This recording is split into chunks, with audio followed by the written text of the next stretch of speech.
Se ha quedado ahí. Sí, está por Ahora, ahí. ahora. Bueno, buenas tardes a todos. No sé si nos oís bien. Buenas tardes.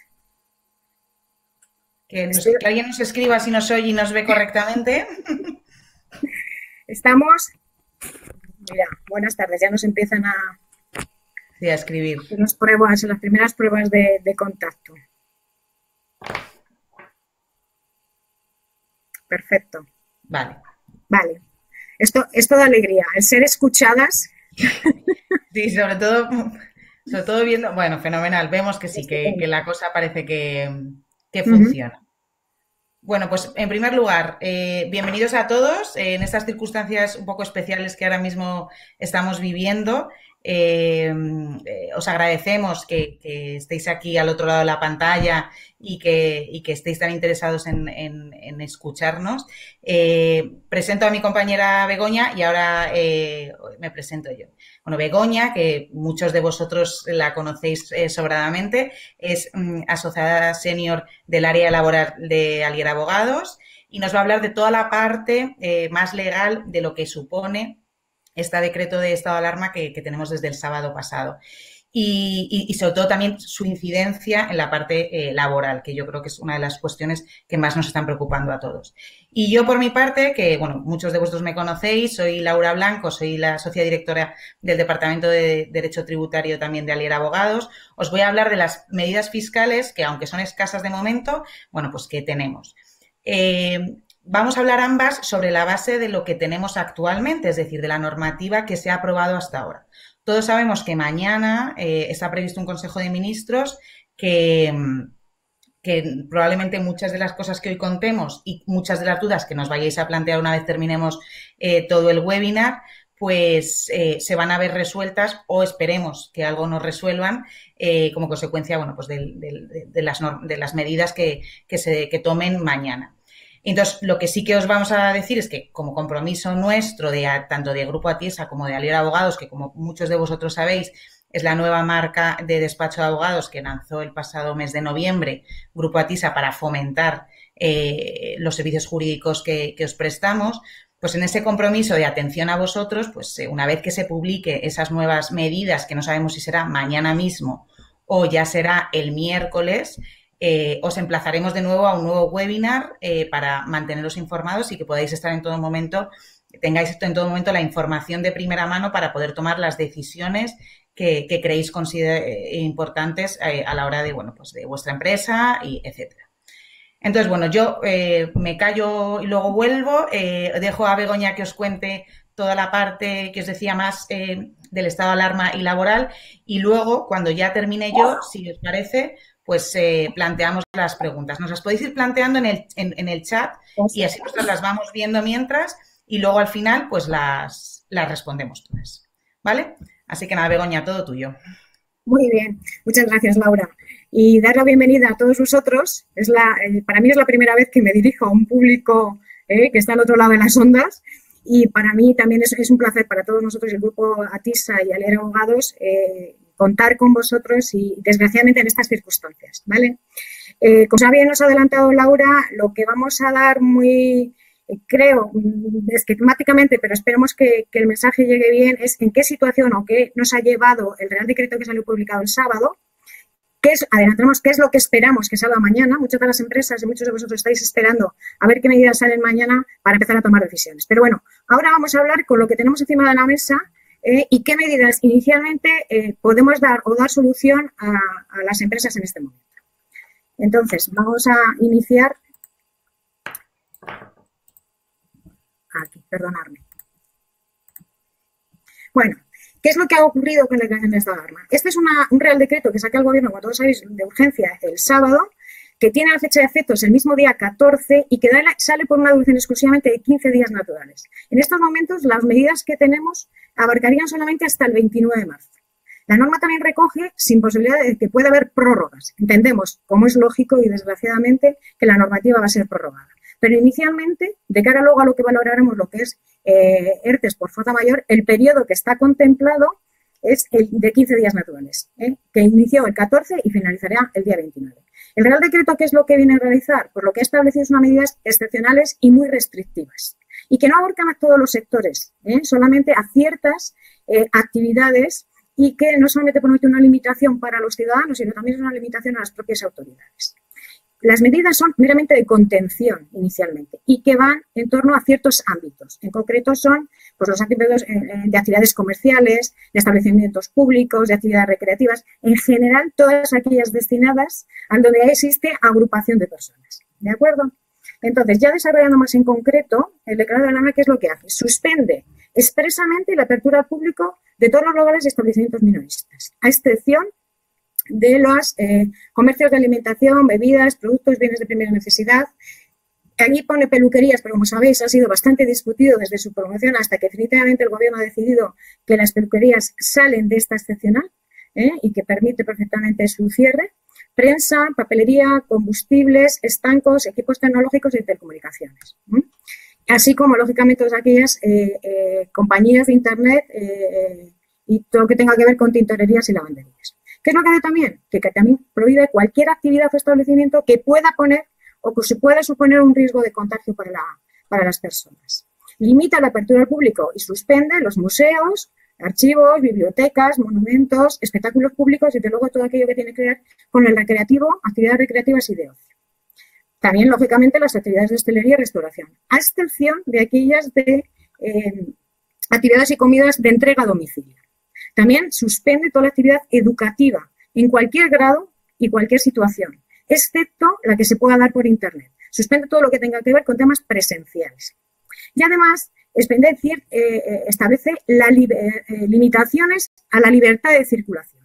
Prohíbe que la gente esté en la calle y autoriza expresamente como excepción el personal que vaya a ir y venir a trabajar.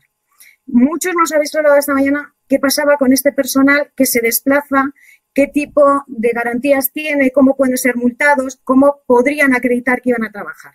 La ley no establece nada, porque como es un Real Decreto de urgencia, no está en el detalle. Nosotros hemos aconsejado que se traigan a los trabajadores cierto certificado que acredite que sus desplazamientos tienen lugar con motivo de trabajo.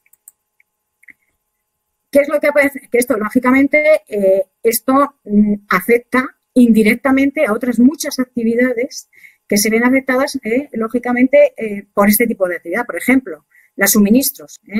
Se ven afectados también cualquier tipo de empresa, actividades que trabajaban directamente, pues por ejemplo, con el comercio y que ahora no pueden continuar con su suministro. Y esto viene muy aclarado con el tema, por ejemplo, que nos pasó recientemente con el tema de las empresas de desabastecimiento que apareció en China. Y lo que tenemos claro todos es que estamos ante una crisis muy diferente a las anteriores. Nunca habíamos estado, desgraciadamente, en este escenario. Lo desconocíamos. Y el problema que tenemos en esta situación es que las medidas vuelan. Los problemas son inmediatos. Y, desgraciadamente, tenemos que ir a compasar o intentar acoplarnos a ese tipo de necesidades. Lógicamente, ¿esto qué nos ocurre? Que nos genera incógnitas, muchas incógnitas y miles de preguntas que para los que desde luego no estábamos preparados. Pero vamos a intentar soluciones, ¿no? Entonces, ¿cómo podemos afrontar las empresas este tipo de situación? Porque lo que está claro es que la norma no ha recogido nada, ninguna medida ni referencia a qué es lo que pueden realizar las empresas. Luego, las medidas que pueden tomar las empresas, bueno, estamos a esperar lo que pasará el martes, mañana, que estableceremos si hablamos de qué medidas se van a tomar el expediente de regulación de empleos, qué va a pasar con los trabajadores autónomos y qué van a pasar con las empresas en las cotizaciones a la Seguridad Social. Lo veremos mañana. Ahora bien, si la empresa tiene la necesidad inminente de suspender, utilizará normalmente la vía del artículo 47, como explicaremos más adelante, que es la suspensión temporal de los contratos de trabajo. Pero ahora bien, cada empresa deberá analizar y estudiar cuáles son las decisiones que corresponden a su situación y ver si la medida que va a tomar es la adecuada. No solamente lanzarse un ERTE, sin las consecuencias que eso puede ver, como vamos a ver más adelante. Luego, ¿qué otras medidas principales son las que se manejan actualmente? Los ERTEs de fuerza mayor, los de causas objetivas y las medidas que cualquier tipo de acuerdo que se gestione con los trabajadores o con sus representantes. Inicialmente plantear ahora expedientes de extinción por esta causa parece a lo mejor un poco prematuro. Eso no significa que no surja la necesidad y haya que adoptarlos. Pero bueno, se irá viendo más adelante. No aconsejamos inicialmente, por este periodo, iniciar las vías de las extinciones de los contratos de trabajo.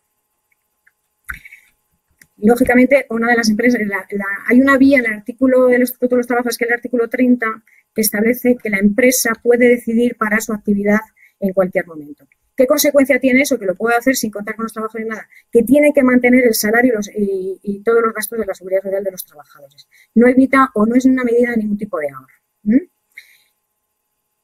Como entendemos, como decía, que la crisis es provisional, estamos aconsejando medidas de suspensión temporal de los contratos de trabajo. Ninguna va encaminada a despido, salvo aquellos casos que ya venían arrastrando una situación crítica y que esta situación, pues lógicamente, les lleva a tomar medidas pues más drásticas. Entrando en materia, en distinguir qué medida más práctica podemos aplicar, arrancamos con lo que es el ERTE de fuerza mayor, que todos empezamos a conocer de repente estos días y que no sabemos muy bien cómo plantearlo o qué empresas pueden plantearlo. En definitiva, el ERTE de fuerza mayor tiene una ventaja, que es la rapidez. La rapidez de la decisión de tomar la medida, la eliminación de los trámites burocráticos que tiene y de los plazos legales que ello lleva consigo y la documentación. Los agiliza muchísimo los procedimientos.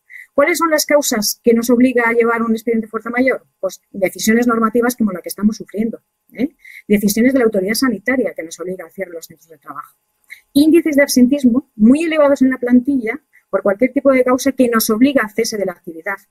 Y los más comunes que teníamos hasta ahora, como son los incendios, terremotos, inundaciones o cualquier otra causa totalmente ajena a la empresa y al empresario. El procedimiento. Siempre necesitamos la autorización y la constatación de la autoridad laboral. La autoridad laboral lo único que va a hacer es entrar a valorar si existe causa de fuerza mayor en la solicitud que efectúa la empresa. ¿El procedimiento cómo se hace? Iniciando una comunicación a los trabajadores de que vamos a iniciar expediente de regulación, inmediatamente comunicación a la autoridad laboral competente, dependiendo del centro de trabajo donde esté ubicado y los trabajadores afectados, y posteriormente hay 5 días para que la administración resuelva el expediente. Una vez resuelto, si es a favor, se notifica a los trabajadores y estos trabajadores ya quedan oficialmente suspendidos. Si se deniega, queda siempre la vía del ERTE por causas objetivas, ¿de acuerdo? Que es el siguiente que veremos. Este procedimiento, como hemos comentado, la verdad es que es sumamente rápido y suele ser más efectivo. Es el que, en general, todas las empresas están optando por la casuística que tenemos en estas circunstancias. El expediente por ERTE, por causas organizativas, técnicas o productivas, este es un expediente que tiene lugar en estos momentos, podrían darse las causas principales por la escasez o falta de aprovisionamiento, es decir, no tenemos recursos suficientes porque nos hemos quedado desabastecidos y no podemos controlar la actividad, un descenso de nuestros productos del mercado, no los podemos colocar, o tenemos un exceso de producción que tampoco podemos colocar. Normalmente esas serían las causas más importantes que nos llevarían a este tipo de expedientes. Normalmente se cogen las empresas que por su actividad en principio no han sido reguladas o no han sido directamente prohibidas en cuanto a cese de actividad por el Real Decreto del Estado de Alarma. El procedimiento es mucho más denso. Nos lleva a un procedimiento que nos puede ir en los mejores de los casos entre 30 y 45 días, por mucho que queramos correr. Todo debería contar si aportamos los plazos con la colaboración de los trabajadores. Iniciamos comunicación. Lo primero que hay que hacer es comunicar a la representación de los trabajadores y si no la hay, al conjunto que designen los propios trabajadores como interlocutores y para eso tenemos diferentes plazos. Si tenemos representación de los trabajadores, disponemos de 7 días para designar representantes. Si no hay, tenemos 15 días. Acto seguido, hecha ya la comisión con la que vamos a sentarnos a negociar, hay que hacer comunicación del inicio del periodo de consultas con información a la autoridad laboral. Esa información nos obliga a levantar un expediente documental bastante amplio, donde debemos recoger las causas que nos lleva al expediente, la indicación de los trabajadores afectados, con la descripción de sus puestos de trabajo y en los criterios por los que hemos designado a esos trabajadores como afectados, una memoria explicativa, la documentación económica, si fuera necesario, para constatar la causa, y a veces, en la mayoría de los casos, un informe técnico. Como veréis, en el otro prácticamente no lleva documentación, aquí la documentación es bastante extensa y además la forma es todavía mucho más rígida. Y es importante. Creo que, no sé si se ha ido la imagen. Pero te ha sido... Sí, se ha ido. Espera un segundito, a ver. A ver, aprovecho porque hay gente que nos está diciendo que si estamos conectados, a ver si puedes mandar un mensaje que sí, que ya estamos. A ver.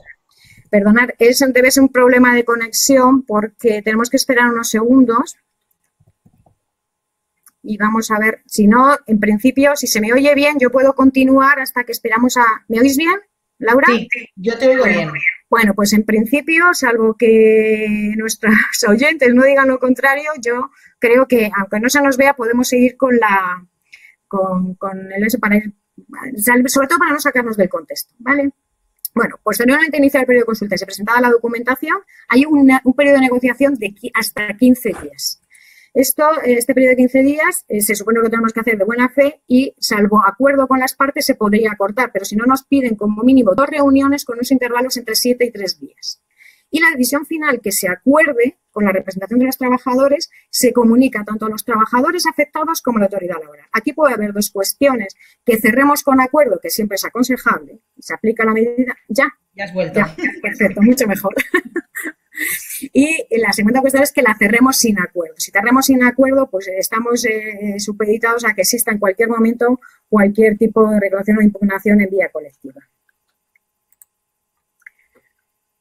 Las siguientes vías, que fuera ya un poco de, ¿qué derechos tienen los trabajadores en ambas situaciones? Porque aunque los trámites de los expedientes de regulación de empleo son diferentes, los resultados son los mismos y los efectos respecto a los trabajadores son los mismos.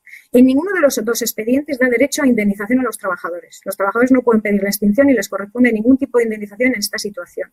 Los trabajadores se quedan, una vez pactada y establecida la suspensión, tienen derecho a la prestación de desempleo. El importe de la prestación de desempleo en estos casos es como un desempleo ordinario. Los 6 primeros meses cobran el 70% y luego el 50%. Y se calcula sobre la base de los últimos 180 días. A efectos de antigüedad en la empresa se mantiene, no hay pérdida de la antigüedad. Y durante el trámite del expediente, los trabajadores devengan las pagas extras y vacaciones, se les descuenta el periodo de suspensión que no han estado trabajando. Generalmente esto las empresas lo suelen negociar y suelen reconocer a los trabajadores, pero bueno, que lo sepáis. ¿Y en qué situación se queda la empresa? Pues la empresa, el único coste que se ahorra la empresa es el tema de los salarios. La seguridad social la tiene que mantener al 100%. No sabemos si mañana se tomarán medidas respecto a esto y las empresas podrán aplicarse algún tipo de bonificación que mejore la situación. En otros crisis anteriores, sobre todo las económicas que tuvimos estos años de atrás, lo que hacía la seguridad social es que permitía bonificaciones condicionadas al mantenimiento de la plantilla fija en las empresas. Luego, probablemente, si se conceden esas bonificaciones actuales, ese es uno de los condicionantes para que podamos seguir aplicándolas. Otra de las medidas que podemos establecer con los trabajadores, siempre hay que ir al convenio colectivo. Los convenios colectivos pueden establecer medidas, aparte de los ERTEs, que pudieran flexibilizar o mejorar este tipo de jornadas.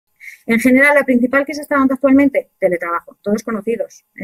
Normalmente el teletrabajo es una situación que se pacta con los trabajadores. En este caso se está imponiendo y los trabajadores están aceptando sin ningún tipo de problema. Suele ser un tema negociado.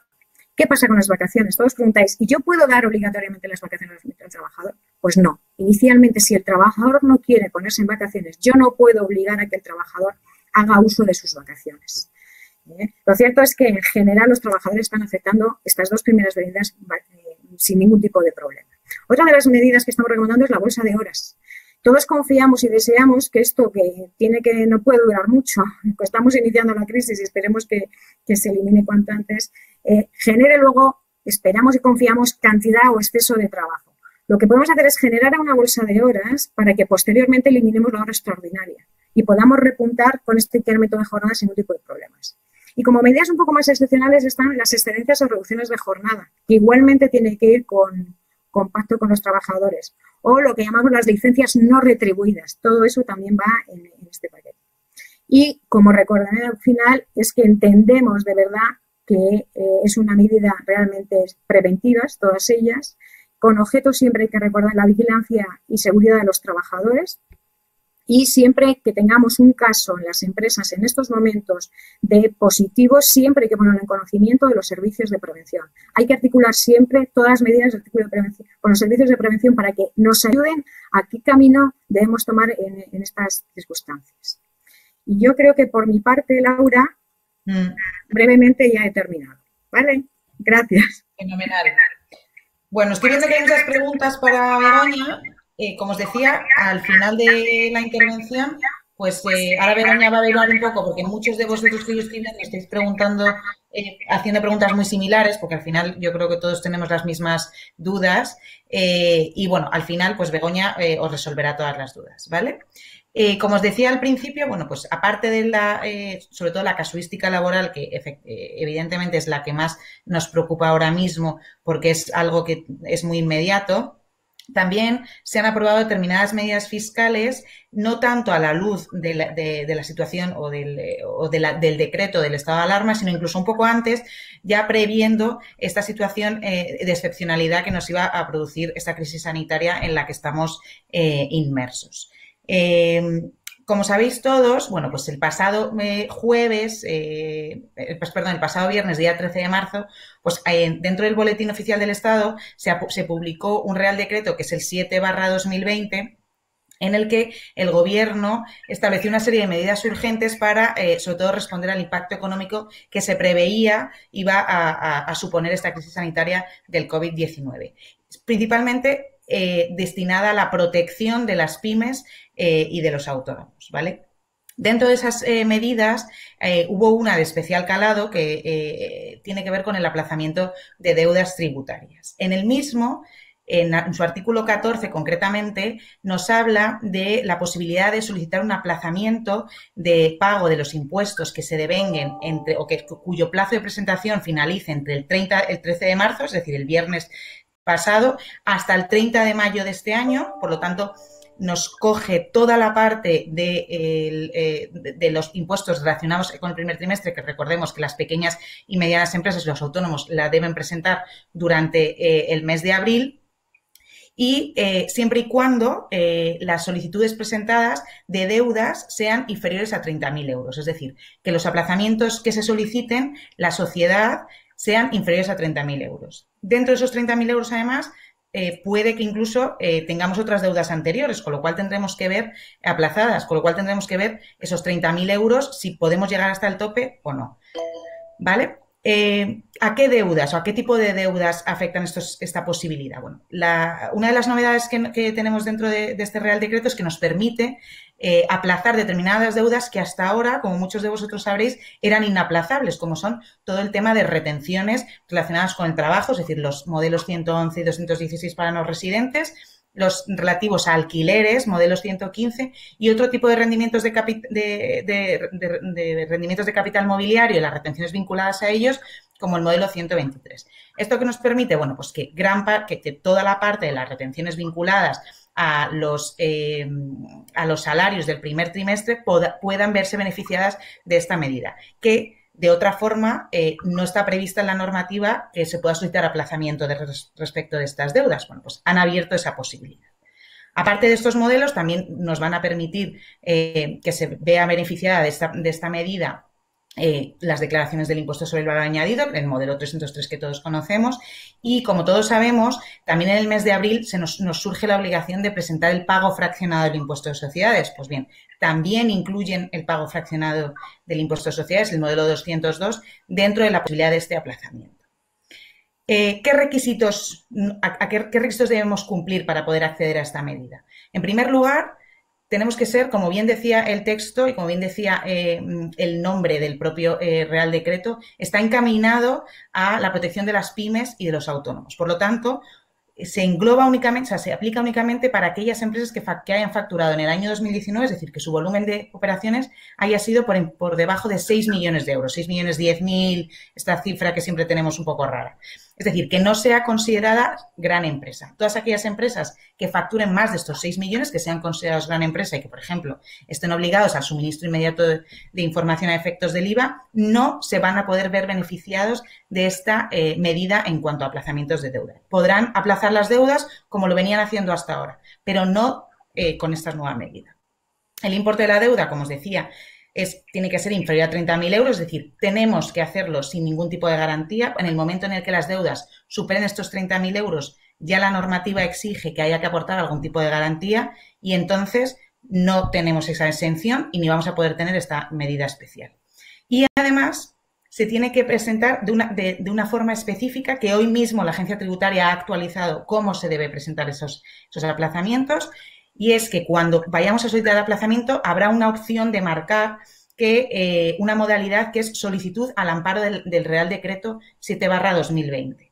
Y además hay una cosa muy importante y es que el aplazamiento de estas deudas tributarias, que nos lo permiten a 6 meses, no quiere decir que yo pasados esos 6 meses luego tenga unos plazos cómodos de pago, sino que yo el pago que debería hacer, por ejemplo, el 20 de abril, me lo van a traspasar 6 meses más allá, pero tengo que hacerlo en un solo pago. No puedo volver a fraccionarlo, ¿vale?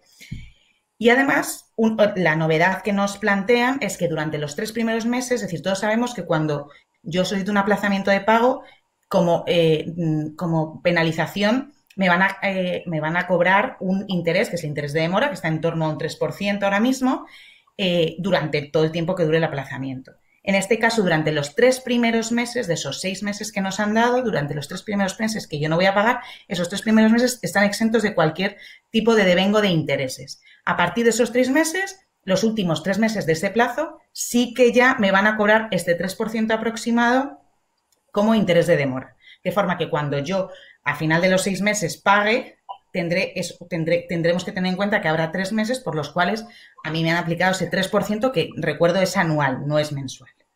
¿Vale? Esto en cuanto al aplazamiento de deudas tributarias, que es quizás la medida que más se ha oído en estos momentos. Vamos a ver por aquí, la siguiente. Vale.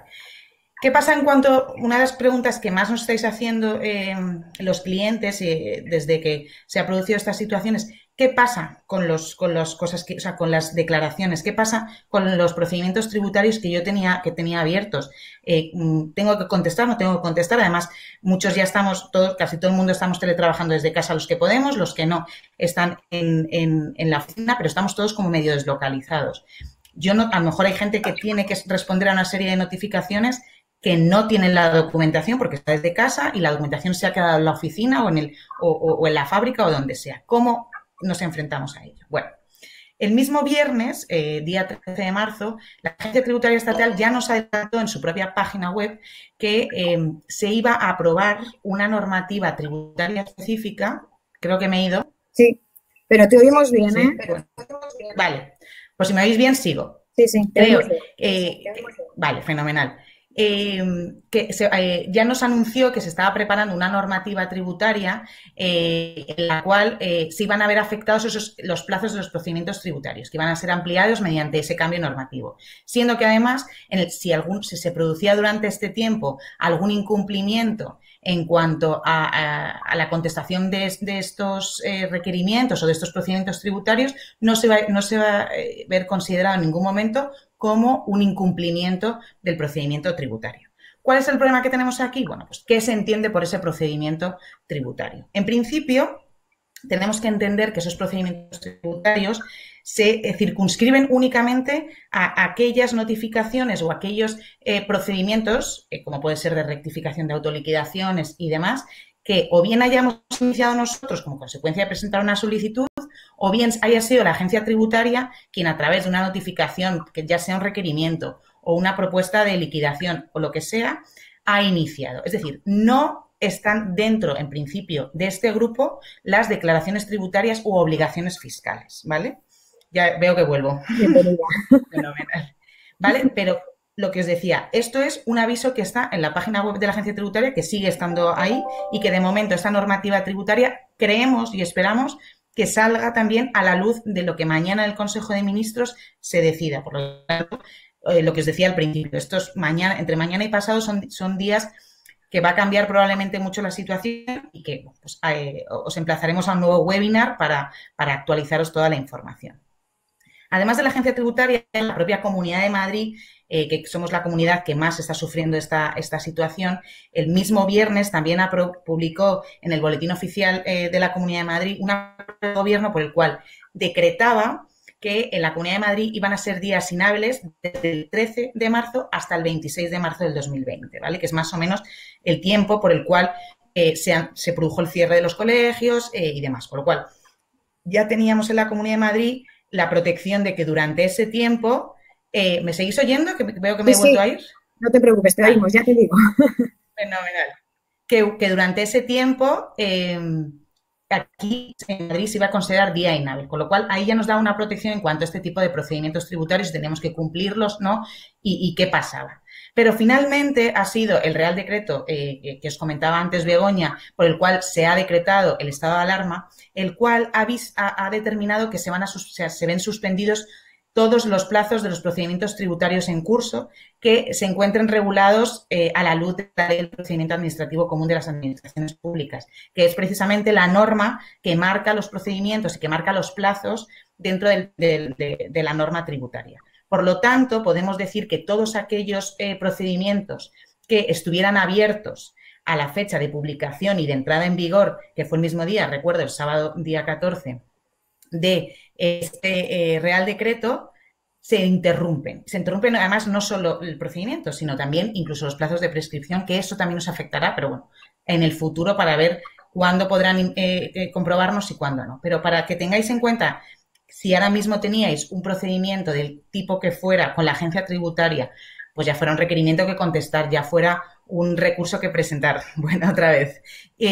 Se ha suspendido el plazo, ¿vale? Y, en principio, se suspende el plazo durante el tiempo de vigencia del Real Decreto. En principio nos han dicho que son 15 días, es decir, hasta el 29 de marzo, pero veremos si se prorroga, efectivamente, esta medida seguirá prorrogada. Importante, que es una de las cosas que ya os he dicho antes y que vuelvo a reiterar. Solo estamos hablando de procedimientos tributarios. Las declaraciones tributarias, las autoliquidaciones y, importante, el cumplimiento de obligaciones fiscales, como puede ser el envío de la información del sistema de suministro inmediato de información, eso sigue vigente. Esperamos que como consecuencia de esta normativa que nos han dicho que van a aprobar en términos tributarios se vean afectados determinados plazos de presentación, pero no sabemos qué va a pasar y tampoco sabemos si solo va a ser para pequeñas y medianas empresas, como ha pasado con el aplazamiento de deudas, o va a ser también como consecuencia de, o va a ser de forma más generalizada y ya también van a incluir a empresas un poco más grandes que pueden considerarse más medianas y no tanto tan grandes. Veremos a ver qué pasa y bueno, en función de eso os iremos informando. Y por último, como os decía, además del estatal, pues muchas comunidades autónomas en el ejercicio de sus competencias a efectos tributarios y muchos ayuntamientos pues están aprobando medidas encaminadas un poco a ayudar a los establecimientos, a las empresas y a los pymes sobre todo y autónomos de su zona, ¿no? De hecho, por ejemplo, el País Vasco está aprobando determinadas beneficios fiscales en atribución de sus competencias atribuidas como consecuencia de los fueros, está modificando plazos y demás. Entonces, porque veáis un ejemplo, por ejemplo, y porque muchos de los que estaréis ahí al otro lado, el Ayuntamiento de Madrid, por ejemplo, ha aprobado una serie de bonificaciones a efectos del IBI, que es el Impuesto sobre Bienes Inmuebles para determinados comercios y establecimientos de ocio y hostelería, y a efectos del impuesto del IAE, que también es un 25%, en los dos casos, es un 25% de la cuota del año 2020, ¿vale? Ambos están supeditados al mantenimiento del promedio de plantilla de trabajadores durante el periodo impositivo. Es decir, que efectivamente se produzcan ERTES, si se tienen que producir, no se produzcan unos despidos definitivos, es decir, que entre el principio del año y el final de año se haya mantenido el empleo o incrementado, en su caso, pero nunca se haya visto reducido, ¿vale? En ese caso, estas bonificaciones no van a ser operativas. ¿Cómo podemos optar a estas bonificaciones? Bueno, pues en principio se va a establecer un procedimiento y serán las propias empresas, pymes o autónomos que se vean afectados por esta situación que lo podrán solicitar antes del 15 de junio del 2020, es decir, el próximo 15 de junio, ¿vale? Y luego también, bueno, pues ha establecido el propio Ayuntamiento de Madrid una moratoria en la recaudación de determinados impuestos, como puede ser el impuesto sobre vehículo de tracción mecánica, la tasa por el paso de vehículos u otras, cuyo periodo de recaudación estaba entre el 1 de abril, era inminente, entre el 1 ahora mismo, y lo han retrasado al 1 de mayo y el 30 de junio, de forma que podamos tener tiempo para hacer frente a esas tasas que, bueno, pues son de pago bastante común por parte de las empresas, de los autónomos, y que en estos momentos, pues dada la situación, la tesorería es conflictiva, con lo cual lo han trasladado al 1 de mayo y 30 de junio. Veremos si lo trasladan de nuevo, porque viendo un poco la situación, pues no sé si se quedará ahí o lo volverán a trasladar. Vale, pues nada, hasta aquí lo poco o mucho que tenemos de laboral, perdón, de fiscal. Si os parece, vamos viendo preguntas, Begoña, que te han Vale, hecho. perfecto. Tú si quieres Vale, y luego cojo las mías. Muy bien, muchas gracias, Laura. La verdad es que para mí ha quedado súper claro, queda muy bien. Bueno, yo solamente un pequeño inciso a la exposición de los famosos ERTE y haceros un pequeño matiz. Tanto lío ahí en materia de entender qué consideramos o qué podemos ver como fuerza mayor los expedientes de regulación de empleo y a falta de lo que esperamos que salga mañana publicado para tomar decisiones, en muchos de los casos definitivas, sí adelantaros que a título como interno entre la propia Comunidad de Madrid y la Dirección General de Trabajo ha sacado un pequeño escrito donde circular que establece o considera que puede entenderse por fuerza mayor a la hora de decidir o estimar favorables los expedientes de estas características. Lo que vienen a determinar es matizar qué consideran ellos o qué van a estimar como fuerza mayor, porque lo que está claro es todas aquellas actividades que están muy vinculadas o directamente diseñadas o relatadas en el propio, con los epígrafes que el propio decreto de estado de alarma establece. Pero hay otras muchas colaterales que, como no están tan claras, generan mucha confusión. Ahí lo que se viene más o menos a establecer es que también se pueden tener en cuenta aquellas actividades que directamente se han visto afectadas o perjudicadas por la situación del coronavirus. Incluso aquellas empresas que pueden tener dentro de su actividad dos situaciones paradójicas. Pues, por ejemplo, un concesionario de vehículos tiene una parte de reparación, que es el taller, y otra parte que es la venta del vehículo. Podríamos entender que como está cerrado la venta menor del vehículo, esa parte sí estaría sujeta a ERE de fuerza mayor y la parte de taller no estaría regulada, ¿vale? Bueno, con independencia de lo que espere que llegue mañana y que iremos viendo tranquilamente, bueno, tranquilamente no porque no tenemos tiempo, pero bueno, vamos a ver qué os pasa y os mantendremos informados puntualmente, pues paso un poco a ver las consultas que nos habéis trasladado. Una de las que me trasladáis es que si tengo un despido definitivo, aconsejáis no hacerlo y aconsejáis de alguna manera medidas de momento. Bueno, vamos a ver. Si yo tengo la necesidad de despedir y ya la tenía muy clara, es decir, lo que estamos hablando es, por ejemplo, de despidos individuales. No estoy hablando inicialmente de un expediente de regulación colectivo, de un despido colectivo. Si yo ya tenía prevista la medida y la tengo que tomar, es la vida de mi empresa, la tengo que tomar. No perjudica para nada a los ERTES. Es decir, las extinciones individuales van por un lado y el ERTE temporal va para otro.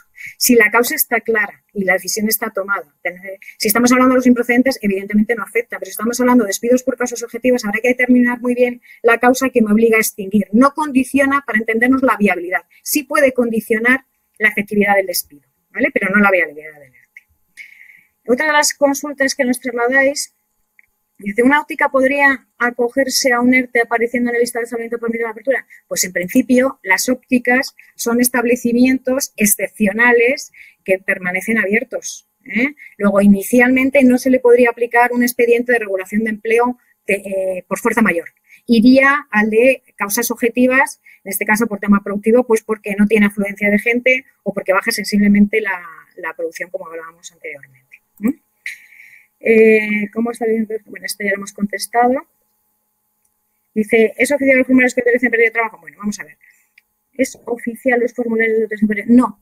Vamos a ver, cuando hablábamos de las autorizaciones para ir a trabajar, lo único que se hace es por un tema de comodidad. Los certificados, me refiero a los certificados de empresa que se comunican a los trabajadores para la libre circulación.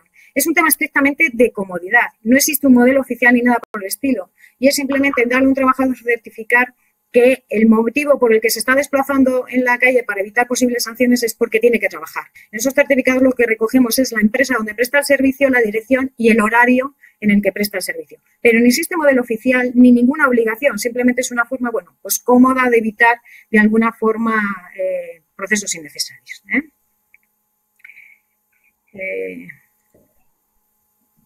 A ver.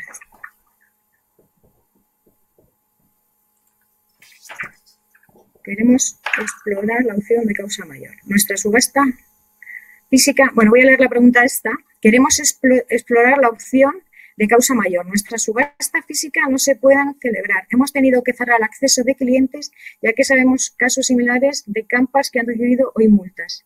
el proceso parece mucho más sencillo y rápido que el de la causa objetiva. Vamos a ver, insisto, los procedimientos, siempre que se reúnan las causas de fuerza mayor, son inmediatos. Se echan incluso aquellas actividades que estemos rozando. Yo, de todas maneras, esperaría mañana a meter expedientes de fuerza mayor en aquellos casos en los que no tengamos claro si reunimos el condicionante para ir a fuerza mayor. Pero si no, en definitiva, si lo tenemos la duda, lo que se puede hacer es presentar el expediente de fuerza mayor, en 5 días nos van a resolver. Que lo desestiman, pues optaríamos a por el ERTE de causas objetivas. Que lo estiman, pues bueno, eso en que hemos llevado y eso que nos va a beneficiar, ¿eh? Alguna más que tengo por aquí. Bueno, la verdad es que hay muchas consultas sobre ópticas, ¿eh? Pero ya están recogidas, con lo cual poco más tengo que contaros en ese sentido. Una de las consultas que se repite mucho por parte vuestra es decir, ¿qué pasa con los trabajadores si no tienen derecho a prestación de desempleo? O si no han tenido tiempo cotizado suficiente para que la situación ahora de la suspensión no les dé causa de derecho a desempleo. No, creo que van a salir medidas para mejorar esa situación, pero si estamos con lo que tenemos actualmente, el trabajador que vaya a suspensión y no tenga derecho a prestación de desempleo, pues no la cobrará. Se queda de alguna forma desistido, salvo que la empresa decida tomar medidas de complementar parte del salario. Pero el que no tenga derecho a desempleo a efectos de norma, pues estará suspendido, no podrá solicitar la prestación de desempleo y durante estos días se le mantendrá la cotización, pero no cobra la prestación de desempleo. Y ya alguna... Bueno, los autónomos, ¿tendrán alguna bonificación en la cuota? Pues eso es una de las cuestiones que se está planteando, ¿de acuerdo? Se está planteando no solamente tener bonificación, sino que se suspenda. Y una de las cosas que le dije esta mañana es que se suspendan 2 meses las cuotas de autónomo, es decir, que no se paguen o exista bonificación. En estos momentos no tenemos más información que la que podáis tener vosotros, es decir, no hay novedades. Esperaremos a mañana y en cuanto tengamos novedades nos las transmitiremos enseguida. La suspensión total. Bueno, los expedientes, aquí una pregunta. Los expedientes de suspensión no solamente tienen que ir a suspensión temporal de la jornada de trabajo, puede ser de reducción de la jornada. Es decir, nosotros podemos, incluso en el expediente podemos tener lo que llamamos un mixto. Nosotros podemos acordar la suspensión temporal por jornadas completas y no todos los días de la semana, sino ciertos días, depende de la actividad que tengamos. Incluso podemos tener personal suspendido a tiempo completo y personal con reducción de jornada. Es decir, que vaya a trabajar 2 horas o que vaya a trabajar 4 o vaya a trabajar 6. Eso se puede informar. Lo que pasa es que los calendarios que vayan a tener tienen que irse a aportar en la Comunidad de Madrid, porque de esa forma también las prestaciones de empleo se reconocerán de acuerdo a esa situación. Bueno, aquí hay una pregunta para Laura. Yo creo que para Laura te voy a dejar a ti ahora de momento porque hay unas cuentas aquí para ti. Vale. Si quieres, retomo yo y vuelves tú. Bueno, yo me he apuntado algunas de las que he visto. Si mientras que hablo hay alguna más que les surge o me he pasado alguna pregunta, pues me la volvéis a decir. Me preguntabais si las bonificaciones que había aprobado el ayuntamiento, tanto a efectos del IAE como del IBI, se aplicaban a las empresas. Sí, aplican a las empresas siempre y cuando sean lugares de ocio y el CENAE y su IAE sea determinado con lugares de ocio y comerciales, ¿vale? Aquí sí que no establecen ningún tipo de acotamiento en cuanto a grande o pequeña empresa, ¿vale? Lo único que te hacen es eso, que sea una tipología de empresa específica en cuanto a qué CENAE tenéis y qué IAE estáis dados de alta, efectos del impuesto de actividades económicas y lo que os decía, el mantenimiento del empleo, que durante el año hayáis, al principio y al final, se entienda que habéis mantenido el empleo y que no se han producido bajas ni se ha reducido el número de empleados. Otro de vosotros me preguntaba por el tema de apertura de notificaciones, ¿vale? Yo, en principio, como os decía, los plazos se han parado, con lo cual podéis dejar esas notificaciones. ¿Cuál es el problema que tenemos? Que tampoco sabemos, todos sabemos que cuando pasan 10 días de esas notificaciones, pasan como a desaparecer más o menos y no es tan fácil acceder a ellas, se dan como por notificadas, ¿vale? Yo las abriría también teniendo en cuenta que os podáis ir preparando para lo que os van a notificar. En ningún caso se va a entender que la notificación, o no debería entenderse que la notificación se produce el día que la abrís, siempre que nos encontremos dentro de estos 15 días del estado de emergencia, ¿vale? Si en un momento dado esto se prorroga, pues igual, mientras que dure y esté en vigor este Real Decreto, se han paralizado los plazos. Pero empezarán a contar su plazo desde el día, justo el día que ya esto no tenga ningún efecto, con lo cual ahí podéis elegir si queréis tenerlas paradas hasta entonces o abrirlas, pero sí teniendo en cuenta siempre que su efecto de notificación debería ser el del inicio, ¿vale? El de la finalización del estado de emergencia. Me hablaba, otro de vosotros decíais el procedimiento de devolución de IVA. Bueno, en principio este procedimiento de devolución de IVA, como es un procedimiento que nosotros iniciamos a instancia de parte, es decir, se inicia una vez que nosotros presentamos nuestra declaración de IVA, aquellas que están sujetos a este régimen especial y es la agencia tributaria la que sigue el procedimiento, pues ahí estamos un poco a expensas de ellos. He de decir que ahora mismo la agencia tributaria, sus oficinas están cerradas, solo atienden urgencias o cosas muy puntuales, muy urgentes, con lo cual ellos están casi en la misma situación que nosotros, están parados. Entonces, probablemente todo esto se vaya a retrasar. El procedimiento de devolución de IVA, ellos tienen unos 6 meses para poder darnos esa devolución, con lo cual tendremos que ver luego cómo se va a desarrollar esos plazos. En principio, lo que os digo, para ellos también han parado los plazos y entonces se empezará a contar desde el día en el que este decreto de estado de alarma pues ya no tenga efectos. Luego me decíais si la suspensión de plazos era para todo el mundo. Sí, es para todo el mundo. No es para pymes, autónomos, para todo el mundo. Se suspenden los plazos administrativos para todo el mundo, ¿vale? Tema de certificados electrónicos. Bueno, pues certificados electrónicos, en principio, telemáticamente la página de la agencia tributaria sigue funcionando y determinados certificados electrónicos, en la medida en que estén muy automatizados, puede que nos sigan saliendo. Otra cosa es que si ahora mismo que queremos solicitar un certificado electrónico y acabamos de pagar una deuda o lo que sea, pues probablemente no nos vaya a salir todo lo actualizado que debería ser, ¿vale? Eso sí que nos puede pasar, que la actualización de esos certificados, si hemos pagado una deuda que si la solicitamos a una semana nos salía negativo porque teníamos algún tipo de deuda en vigor, ya la hemos pagado, etcétera, pues puede que no se haya actualizado esos certificados electrónicos. Pero en principio sí que podríais solicitar certificados electrónicos si vuestra situación es normal y no tenéis deudas pendientes, pues deberían saliros positivos y para que podáis continuar con la actividad. ¿Vale? Más cosas. El tema del aplazamiento. Me decíais que como hablábamos de los 30.000 euros, es posible que vosotros paguéis la diferencia. Es decir, se puede hacer lo que se dice un pago parcial. Pagamos, imaginaos que la deuda que se nos genera por el IVA, por ejemplo, es de 40.000 euros. Podemos pagar esos 10.000 euros y solicitar el aplazamiento especial para los 30.000 euros que nos quedan. Eso no hay ningún problema y se podría hacer así. ¿Cuál es el problema de si solicitamos más de 30.000 euros? Bueno, pues que ya nos vamos a otro tipo de aplazamientos que la ley no establece como que están exentos de presentar garantía y entonces se entiende que esos ya no tienen ningún tipo de aplicación esta nueva medida de un poco excepcional que nos han aprobado. A ver. Luego me preguntabais uno de vosotros también si es posible solicitar un aplazamiento en vez de en 6 meses, en 3 meses. Pues esto tendremos que ir viéndolo, porque ahora mismo, en principio, lo que está planteado son 6 meses. Entiendo que no habrá problema si solicitamos 3 meses con el fin de poder no computar esos 3 meses que nos van a cobrar intereses. Pero es algo que iremos viendo, ya no tanto en función de la normativa que nos vayan a sacar, sino de la propia práctica con la agencia tributaria y con la solicitud de estos aplazamientos. Una pregunta que veo por aquí, certificados electrónicos. Pues lo mismo, a muchos de vosotros os habrá pasado que os han cancelado citas con Hacienda.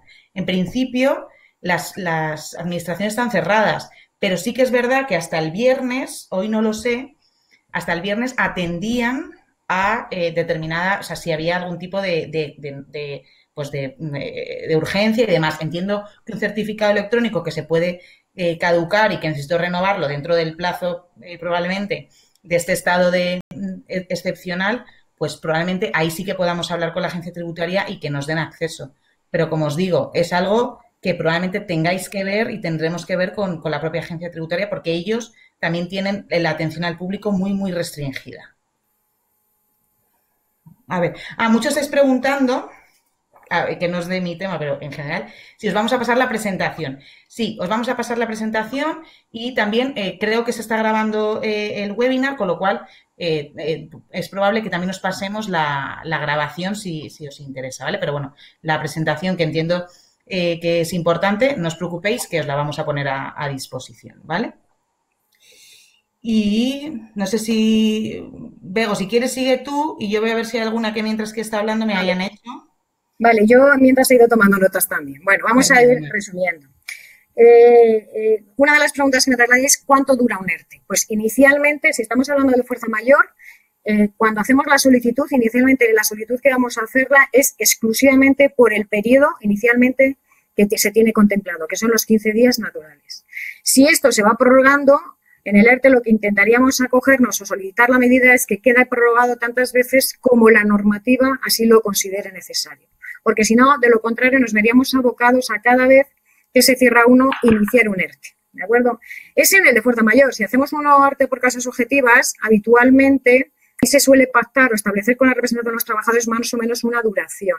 Siempre condicionado, podemos establecer una duración de 3, 4 o 5 meses y condicionado a que si la actividad vuelve paulatinamente, vamos rescatando a los trabajadores pues según los vayamos necesitando. Eso también pasa también en el de fuerza mayor, ¿eh? Es decir, que si se ve prorrogado la duración y necesito, entre comillas, rescatar trabajadores, tener en cuenta que los trabajadores en suspensión lo que tienen están a disposición de la empresa, es decir, pueden ser requeridos y llamados en cualquier momento por la empresa y saldrían de la lista de desempleo. Una de las cuestiones que me trasladáis en el tema de las ópticas, es decir, ¿qué pasa si yo como óptica, aunque no esté amparada por la fuerza mayor, considero que tengo que cerrar por un tema de salud o porque mis trabajadores no quieren venir? En estos casos, como no lo ampara, tendríamos que ir al expediente de causas objetivas. No podríamos ampararlo en fuerza mayor. Ahora bien, si dentro de la óptica, que es otra de las cuestiones que me trasladáis, todos casualmente o desgraciadamente incurren o están afectados por el coronavirus y me es imposible prestar el servicio, en ese caso sí iríamos a un tema de fuerza mayor acreditándolo. ¿Qué pasa también con los trabajadores? ¿Cómo se ven afectados los trabajadores de IT, maternidades o paternidades? Me trasladáis. Vamos a ver. Los trabajadores en maternidades y paternidades yo aconsejo no meterlos en los expedientes. Y es más, las paternidades que estén pendientes de cumplir y que estaban previstas pues, para hacerse en meses venideros, que se cojan ahora. En primer lugar, porque si les metemos en el ERTE van a cobrar muchísimo menos que si tienen la paternidad. La paternidad están cobrando el 100% de su base y cuando vayan al ERTE van a consumir prestaciones de desempleo y van a cobrar menos. Luego yo aconsejo que trabajadores en maternidad donde la maternidad todavía sea a largo plazo no deberían ser afectados por el ERTE. Paternidades habría que recomendar que hicieran uso de la paternidad ahora mismo y trabajadores en IT sí los metería en el expediente de regulación. Sobre todo aquellas que no sabemos la duración. Hombre, las de larga duración, pues en principio tampoco deberían estar, porque preveemos que no se verían afectados. Pero las de corta duración o las que desconocemos, deberíamos incluirlos y meterlos en el expediente, porque podría darse la casuística que se dieran en alta durante la suspensión. Si no los hemos metido en el expediente y se dan de alta, esos trabajadores no se van a ver afectados por el expediente y tendré que pactar medidas individuales. Si los he metido en el ERTE, pasarán automáticamente a cobrar las prestaciones de desempleo. Pasan de la prestación de IT a la prestación de desempleo. ¿Cómo aplica la retroactividad? ¿Desde cuándo puedo aplicar el inicio de los expedientes de regulación de empleo? En los de fuerza mayor no tenemos problema, porque se pueden aplicar y nos los van a reconocer con la resolución con fecha retroactiva. Es decir, que si yo, retroactiva siempre, nunca antes del día 14.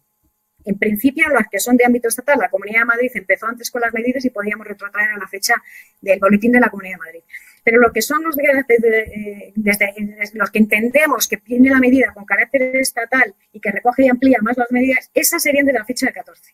Yo negociaría el expediente, por ejemplo, hoy, pero podría aplicar la fecha de efectos retroactivos desde el día 14. Eso en los de fuerza mayor. En los despidos, los ERTEs de causas objetivas no aplicaría retroactividad. Sería en el momento que cierro el periodo de consultas y decido con la representación de los trabajadores cuándo lo voy a comunicar. Bueno, me comunicáis también qué pasa con los trabajadores que están en casa, que creen que tienen síntomas, todavía no han sido diagnosticados y están a la espera o están en cuarentena. Habitualmente a estos trabajadores se les ampara con una IT. Normalmente este tipo de trabajadores tienen la cobertura de IT y cuando están así los médicos suelen establecer con diferentes códigos en los partes de baja y quedan amparados por la IT. Luego se consideraría trabajador de IT. ¿Qué pasa con aquellos trabajadores que no quieren ir a trabajar? Que consideran que de mutuo propio pues no quieren, tienen riesgo y la empresa no cierra y se les requiere para trabajar. Pues es que si no hay justificación tienen que trabajar. Salvo que pactemos licencias no retribuidas y demás, el trabajador está obligado a trabajar.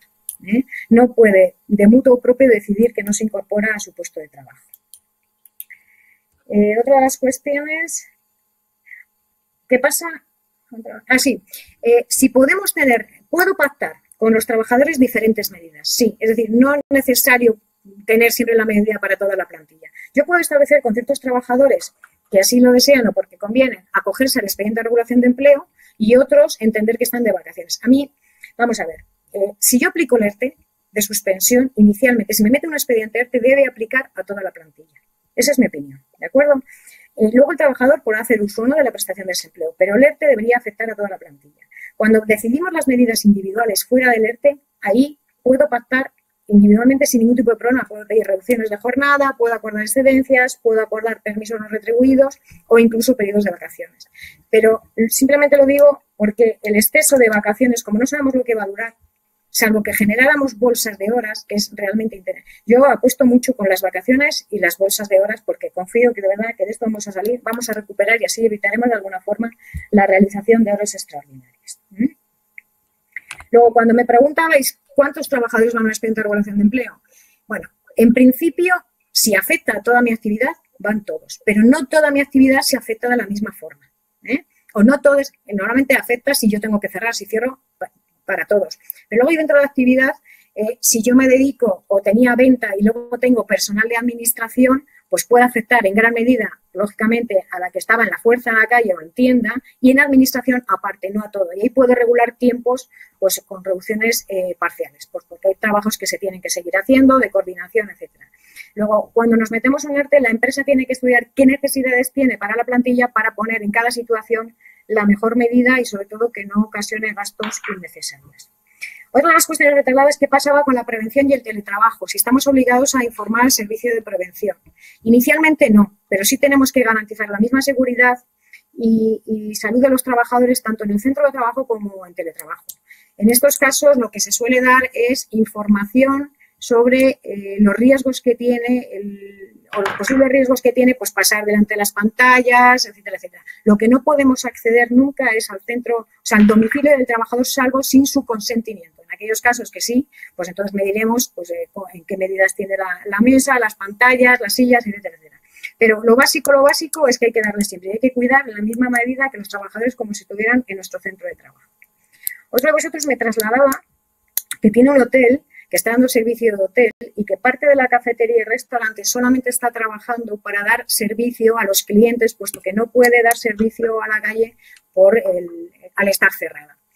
Aquí, lógicamente, por el tema del hotel no podía tener expediente de regulación por causa mayor, podría tener por una parte si está directamente, pero por la cafetería y restaurante sí podría aplicar el ERTE de causa mayor y no tendría por qué afectar a todos los trabajadores. Si considero que de todo el personal que tengo en cafetería y restaurante hay una mínima parte afectada porque tiene que dar servicio al hotel, haría o bien una regulación temporal en varios días con turnos, o que unos estuvieran afectados y partes no. Yo aconsejo que el personal de cafetería y restaurante tendría que estar afectado todo el mundo y de alguna forma turnándose para dar servicio al hotel. Pero se podría hacer perfectamente un expediente de regulación de empleo para esos trabajadores.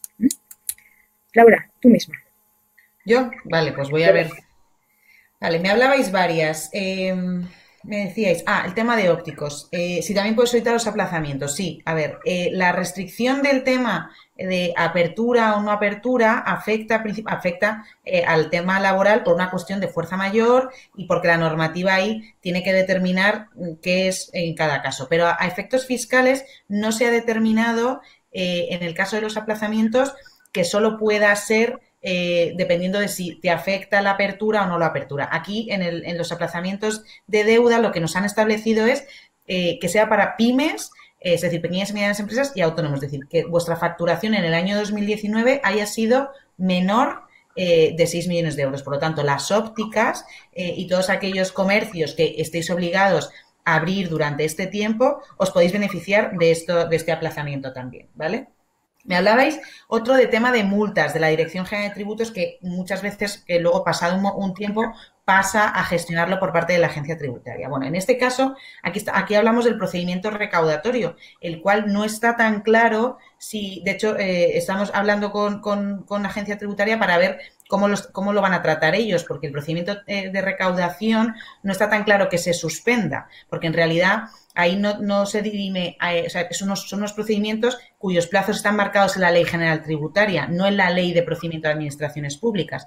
Con lo cual, desde mi punto de vista, no tengo tan claro, por no deciros que yo creo que no, pero bueno, quiero confirmarlo también con la propia agencia tributaria, si se suspenden, porque como son plazos que establece la Ley General Tributaria, no, yo creo que no, pero probablemente sea una de las cosas que nos solucionen esta normativa de medidas tributarias, o esperemos que así sea, ¿vale?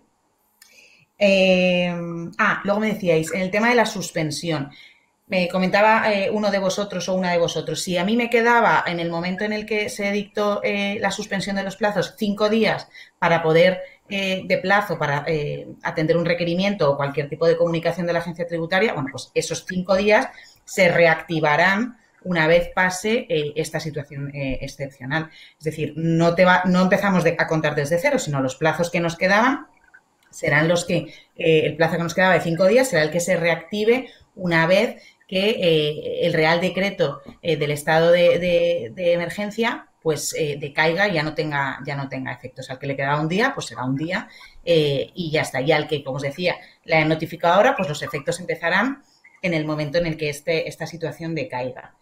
Luego me hablabais o varios de vosotros, no sé si una o lo decía varias veces, o varios de vosotros, en el tema de los aplazamientos de gran empresa. Bueno, es verdad, y esto no es la solución más ortodoxa, pero es verdad que cuando tú solicitas un aplazamiento, entre que luego te requieren que ese aplazamiento aportes o no documentación y demás, pues pasa un tiempo y probablemente, dada esta situación, pues pase más tiempo del que estamos acostumbrados que pase. Por lo tanto, bueno, pues podéis ganar tiempo con esa solución que quizás no es la más ortodoxa, pero que en la gran empresa pues es la única que se os puede ajustar un poco. Pero claro, ahí contamos y estamos a expensas de que la agencia tributaria pues se pueda dar más prisa o menos prisa, que no sabemos tampoco qué va a pasar. Y siempre teniendo en cuenta que luego paguéis en ese tiempo, porque si os lo deniegan, empieza a contar como si lo hubierais hecho mal desde el principio, es decir, como si no hubierais pagado desde el momento en el que lo presentasteis, ¿vale? Con lo cual, o sea, si lo entienden, si lo van a entender probablemente como no presentado, dependiendo de las causas, lo pueden denegar o entenderlo como no presentado. Habrá que ver ahí en cada caso qué pasa. Es una solución que puede ser viable, pero que bueno, que tiene sus riesgos también, ¿vale? Para que lo tengáis en cuenta. Y yo creo que por mi parte ya no he visto muchas más. No sé si tú quieres, hay alguna que tengas. Voy a contestar alguna más. Vamos a ver. Me preguntabais qué pasa con los comercios que están dentro de centros comerciales cuando el centro comercial, que es el que indica o da las órdenes. Lo normal, yo lo que he estado viendo estos días, es que los centros comerciales en definitiva han cerrado, solamente han dejado abierto, las grandes superficies me refiero, han dejado solamente abierto aquellas que realmente, secciones donde el Real Decreto les obliga a mantener abiertos, como pueden ser los de establecimientos de alimentación y tintorerías y demás. Luego, no entiendo ahí muy bien la consulta, lo que está claro es que si yo como comercio no puedo estar abierto, no me pueden obligar a mantener el establecimiento abierto, porque lógicamente por ley no puedo. ¿Cuánto? Me decíais también la duración de los trámites en el ERTE por despido, en los ERTEs por causas objetivas. Vamos a ver, es lo que os comentaba inicialmente. La diferencia de tiempos es muy considerable. El de fuerza mayor nos vamos como mucho 5 días. Desde que preparo la solicitud y la presento, la resolución la tengo en 5 días. La otra, entre que articulo la representación de los trabajadores, entre que preparo la documentación, hago el inicio del periodo de consultas, llego a un acuerdo y decido, me puedo ir fácilmente, yo os digo como mínimo, entre 30 y 40 días. Es un procedimiento pues poco operativo en estas circunstancias y sobre todo ahora, ese es el gran problema que tenemos en estos momentos, porque muchas empresas que necesitaréis hacer un ERTE por causas objetivas, con esos plazos, cuando termine la medida, qué has hecho con los trabajadores, porque encima no le puedes aplicar efecto retroactivo. Yo confío que esto mañana, a ver, nos den un poquito luz sobre esa cuestión y podamos trabajar y aclararos esta cuestión. Y que también decís, ¿qué pasa con los representantes de los trabajadores en ambos procedimientos? En el de fuerza mayor, yo comunico que lo voy a hacer, pero no necesito negociar ni necesito su consentimiento. Siempre hay que informarlos, tanto de que voy a iniciar la medida como cómo voy a aplicar la medida al final, tanto si cuando me la han aprobado. Si me lo han denegado, pues iría por la vía de causas objetivas, pero solamente les informo. En el otro, por causas objetivas, necesito siempre contar con ellos, tanto el inicio del procedimiento como la duración y negociación del periodo de consultas y, lógicamente, cerrarlo con acuerdo o sin acuerdo. Otra de las cuestiones, o lo que dificulta el ERTE por causas objetivas ordinario, es, claro, es que ahora no nos podemos reunir, no podemos convocar trabajadores. La hora dificulta todavía mucho más los plazos a efectos formales en aquellos casos donde no hay representación de los trabajadores, cómo articularla, porque hay que informarles que tienen que articular representación, tienen que decidir ellos quién es la representación y eso no lo están haciendo físicamente, lo están haciendo pues con los medios que tenemos, evidentemente. Y luego el periodo de consultas, que tendrían que hacerlo pues de esta forma como inicialmente nosotros estamos teniendo este encuentro. Como veréis, son dificultades añadidas a la falta de rapidez que necesitamos en este sentido. En cuanto a los costes de seguridad social, mantengo que inicialmente y a día de hoy no hay bonificaciones en las cuotas a la seguridad social, no existe aplazamiento de cuotas a la seguridad social, tampoco ha sido aprobada ninguna medida en estos momentos, no sabemos lo que pasará mañana. ¿Y cómo se tramitan los expedientes de regulación de empleo? Lógicamente, tanto como veremos más adelante, las 6 cuestiones que me habéis trasladado, los expedientes de regulación de empleo se tramita ahora todo telemáticamente. De la Administración no podemos desplazarnos, han cerrado delegaciones de la Tesorería, del INS, del Servicio Público de Empleo, entonces los expedientes se van a tramitar todos telemáticamente, el servicio es así. Y lo mismo pasa con las prestaciones de desempleo, es decir, está recogido expresamente que tanto las prestaciones de desempleo como las situaciones de ITV se tramite todo telemáticamente. El trabajador no puede desplazarse a pedir cita, tendrá que hacerlo todo pues por los cauces que tenemos ordinariamente. Y de momento no había apuntado más cuestiones por aquí. Laura, no sé si que continúes tú y sigo buscando o lo que tú me digas. Pues mira, yo estaba viendo de las mías, yo creo que ya no hay más dudas. Y echa un vistazo si quieres, porque yo creo que hay muchas cosas que ya has respondido en lo que te han vuelto a preguntar. Sí, insistís en el tema, por lo que veo aquí, perdona que te interrumpa, Laura, el tema de los autónomos.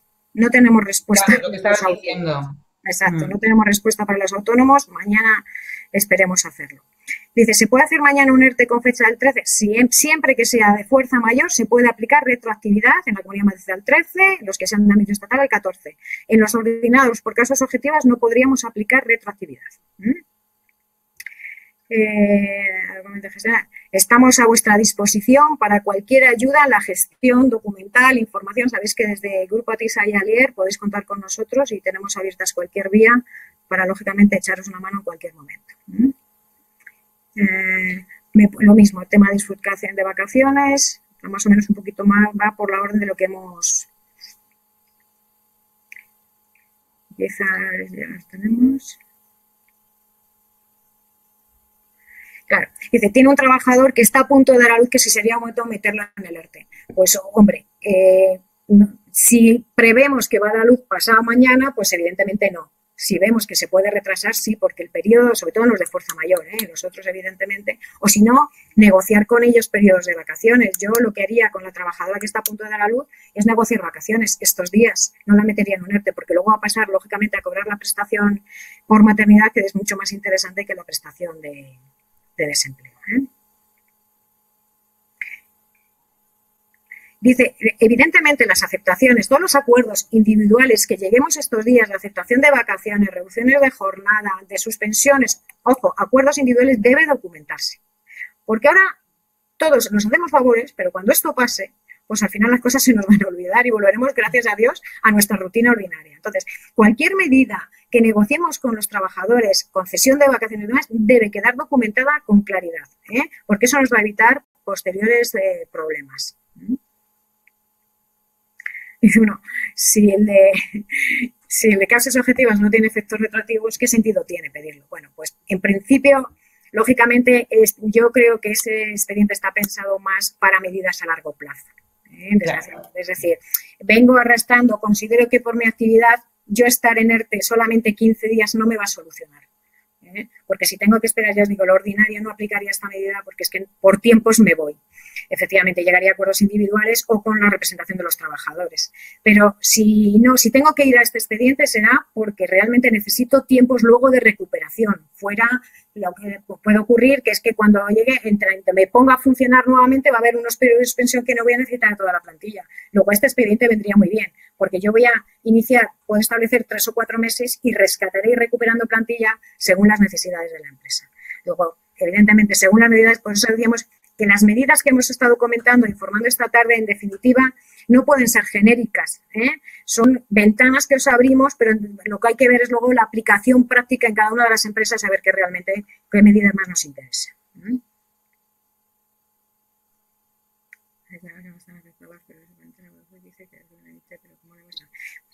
Insisto, los trabajadores que están en IT, o sea, que están en cuarentena, no tenemos el documento de IT, me parece incluso que esta mañana ha hecho un comunicado, el boletín del sistema red o algo así, que las empresas pueden coordinarse con las inspecciones médicas si dudan que ciertos trabajadores estén afectados de IT en esta situación. Si el trabajador no aporta información y demás y queremos saberlo, creo que esa información lo tendría que confirmar, pero lo he leído esta mañana, pero se puede coordinar las empresas con la inspección médica para aclarar en qué situación se encuentran ciertos trabajadores cuando sobre todo están en cuarentena en los domicilios. Otra de las consultas que me hacéis muy habitualmente es que me llaman varios trabajadores y me dicen, oye, que es que ayer estuve con alguien que ha dado positivo, no voy a trabajar. Bueno, desgraciadamente, como empresa puedo tomar las medidas cautelares y decir que efectivamente no venga a trabajar, pero eso no justifica que no venga a trabajar. Podéis pedir las garantías necesarias para que realmente se compruebe, pero no cualquier persona que haya estado en contacto tiene justificante como tal para no acudir a trabajar en estas circunstancias. Bueno, aquí habla de multas que hay de la DGT que yo, lógicamente, no puedo ayudar, pero lo miraremos. Lo miraremos.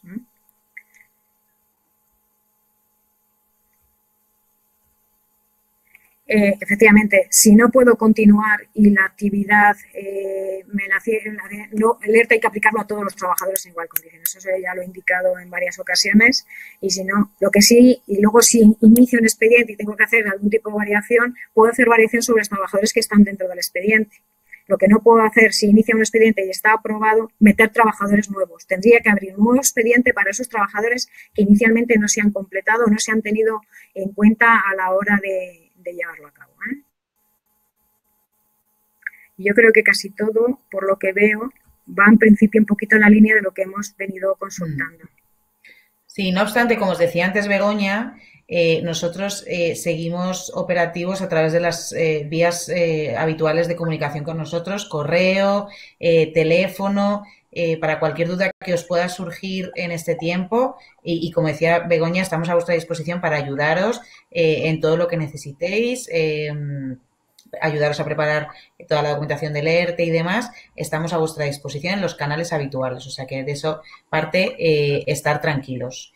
Y luego, pues lo que os decíamos, ahora mismo estamos en una situación en la que incluso nosotras mismas muchas cosas no sabemos qué responderos porque está todo muy en el aire.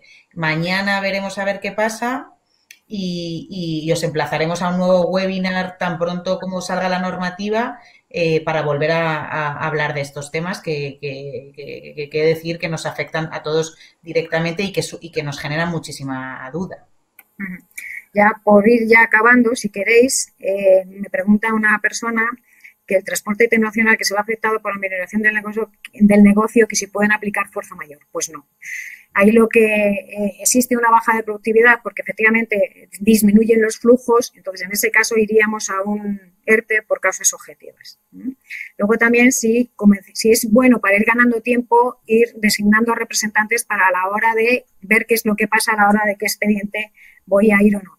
Pues vamos a ver, los representantes son solamente, yo recomendaría elegir representantes si voy a iniciar la medida. Si no voy a iniciar la medida no tocaría nada, porque uno de los problemas que nos puede surgir es que se puede sindicalizar la empresa a veces sin necesidad. Y hay gente que le gusta y hay gente que no le gusta, eso ya vosotros decidir.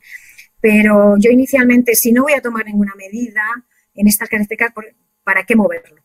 Ahora, si tengo claro que me voy a tener que alertar, lo puedo empezar a mover ya mismo. Pero cuando nombras la y designas a los representantes es porque vas a iniciar el arte y así oficialmente le comunicas a los representantes que vas a iniciar un arte. Y Pues mira, la autoridad a la que te tienes que dirigir para hacer un ERTE de fuerza mayor es la misma que si hiciéramos un ERTE por causas objetivas, ¿eh? Y depende también del número de centros de trabajo que estemos afectados. Con carácter general, si solamente tenemos un centro en la Comunidad de Madrid, pues nos iríamos a la Dirección General de Trabajo de la Comunidad de Madrid. Tanto si es por fuerza mayor como si es por causas objetivas. Si tengo diferentes centros de trabajo, tengo 2 centros de trabajo, puede ser uno pues en Guadalajara y otro en Madrid, en general, lo que estoy es a ver cuándo hay más número de empleados. La norma dice que si tengo un 85% en Madrid, pues entonces el centro de Guadalajara también se vería en el centro de Madrid. Una de las cuestiones importantes que tenéis que ver, que todos estos procedimientos, lo habitual, es que intervenga la inspección de trabajo, ¿eh? En los que tiene resolución rápida, pues inicialmente no, pero luego sí puede verificar en qué términos se están cumpliendo. Y en el que es por causas objetivas, ahí interviene sí o sí la inspección de trabajo para comprobar que se está cumpliendo correctamente la forma, ¿eh? Es decir, que una de las formas de la administración, puesto que en el de causas objetivas no necesitas autorización administrativa para aplicarlo, pero está la inspección de trabajo visando y controlando que se está haciendo adecuadamente. En el ERTE inicialmente no tienes la inspección de trabajo encima, para entendernos, porque tiene la resolución administrativa, pero sí puede controlar luego que los efectos y la aplicación hayan sido correctas y que los trabajadores afectados hayan sido porque realmente era necesaria la medida. ¿Qué pasa con los contratos? Esta creo que es para ti, ¿no? Dice, me dice mi compañera esta pregunta que no puedo acceder. ¿Qué pasa con los contratos por prestación de servicios en los que se acuerda con colaboradores externos determinadas prestaciones de servicios a cambio de una cuota factura fija? A ver. Eso es un tema, sí. A ver, no la veo. A ver. Te la leo, dice. ¿Qué pasa con los contratos con prestación de servicios en los que se acuerda con colaboradores externos determinadas prestaciones de servicios a cambio de una cuota, facturación fija, etc.?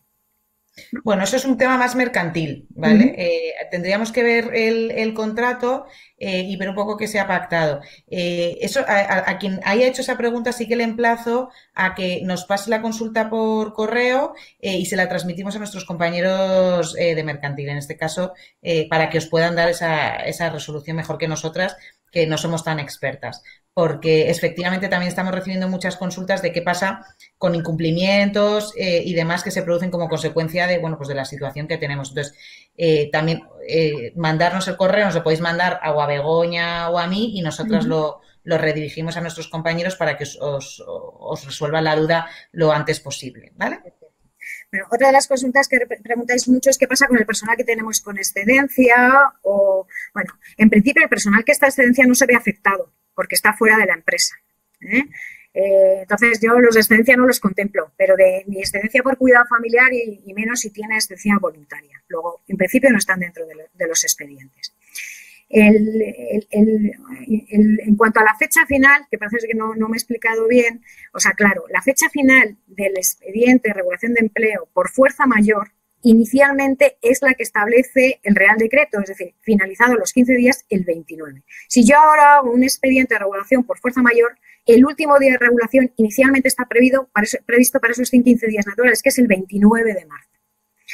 Pasado el 29 de marzo habría que estar a las posibles prórrogas. Nosotros en la solicitud aconsejamos que se haga hincapié en solicitar que pudieran acogerse las posibles prórrogas, ¿eh? Pero si no, inicialmente el periodo de suspensión por fuerza mayor es exclusivamente hasta el 29 de marzo. Una baja por virus no se comunica en el Delta, se comunica con el parte de baja, ¿eh? Y se tramita correctamente con el parte de baja, que ya viene indicado con una serie de códigos la situación en la que se encuentra el trabajador. Estos periodos de desempleo se entienden consumido por el trabajador, no se reponen, no sabemos qué pasará mañana, ¿eh? Hace años, con el tema de la crisis, lo que se estableció como medida incentivadora es que el tiempo se reponía la prestación de desempleo hasta 180 días se le reponía a los trabajadores. Yo en estos días no he visto nada, creo que va más por complementar salarios y cosas de estas que por reponer prestación. Pero vamos, a día de hoy, en la prestación de desempleo que gastan los trabajadores se entiende como consumida. No es conveniente meter a un trabajador de IT de larga duración, porque en principio prevemos que esto va a ser poco. Yo aconsejo a los de IT en el periodo, pues que desconocemos exactamente el periodo en el que va a estar y si es corto, más que nada por lo que os comentaba anteriormente, de que finalice el periodo de IT y se pueda incorporar perfectamente a la suspensión, ¿eh?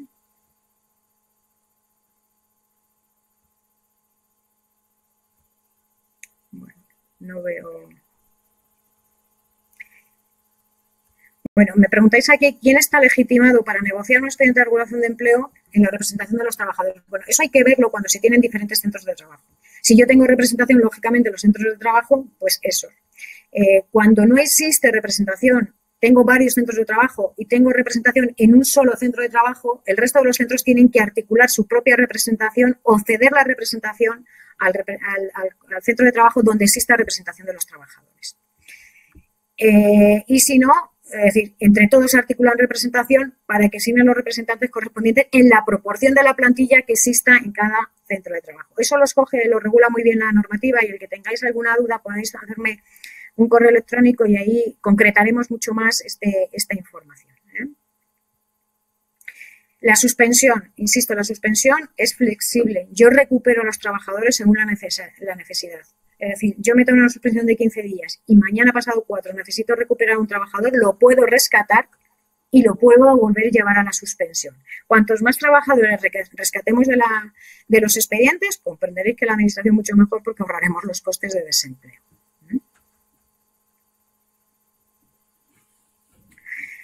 En aquellos casos donde ya tenemos trabajadores que se han dado de baja y les han dado la baja de IT para evitar eludir el arte, no se puede hacer nada. Son trabajadores que están de baja. No les afecta la medida. Es decir, a nuestros efectos tienen la IT, están cobrando la prestación de IT y nosotros le daremos el tratamiento de la IT. Pero nada más, no podemos hacer nada con esos trabajadores.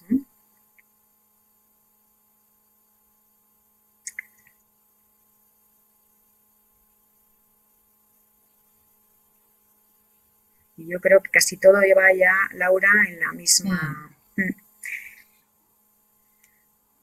El tema de la bolsa de horas, en principio, si nosotros decidimos pactar con los trabajadores la bolsa de horas actualmente, lo que vamos a hacer es pactar que todas estas jornadas que no se trabajen, estableceremos, y además debería dejarse por escrito, estableceremos que se genere una bolsa de horas a recuperar a indicación de la empresa en tiempo y forma, cuando la empresa sí lo indique. A mí me parece muy interesante el tema de la bolsa de horas, sobre todo porque en principio los periodos que estamos manejando ahora son muy cortos y pueden venir muy bien para luego eludir totalmente la hora extraordinaria. Luego mirar un poco a ver de qué forma, y luego como son pactos con los trabajadores os va a evitar muchísimos problemas a la hora de aplicarlo. Los expedientes, una cosa que no había mencionado, el expediente de regulación de empleo se aplica con independencia del número de trabajadores que tengo afectados. Así como los despidos por colectivos, necesito un umbral de trabajadores para pasar de despido individual a despido colectivo, los ERTEs, tanto el de fuerza mayor como el de causas objetivas, aunque tenga un solo trabajador, tengo que iniciar el procedimiento.